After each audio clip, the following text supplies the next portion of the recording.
Dit bouwwerk is neer af. Nou, dat zijn wij benaaien. Voor Ik Ben Benijd is uw panel alle dagen op zoek naar cultuur in Friesland. Joet is Klaas op een paard. Dit was Weiland. En Louis Leroy was tekenleraar aan de Rijksscholengemeenschap Heerenveen. Die is in 1970 hier begonnen met de Eco-kathedraal.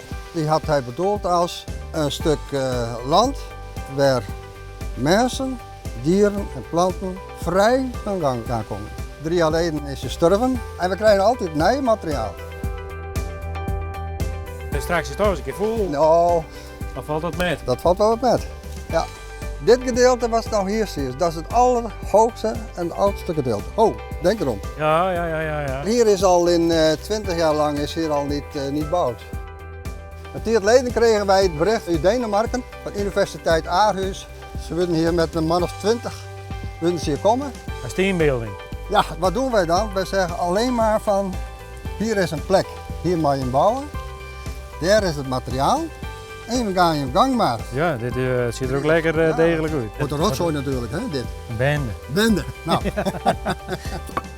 Zo'n detail vind ik nou geweldig. dit. Ja, Wij lopen daar voorbij. het heeft een beetje een steunende functie, lijkt het. Ja, het is gewoon een plastiekje. En dat lijkt zo eenvoudig, maar dat je het zelf doen moet en dan valt dat goed aan. En een ander vliegt naar Egypte om een piramides te kijken en hebben we het dicht bij huis nou. En je verwacht toch iedere keer dat hier een of ander beest op doet nou.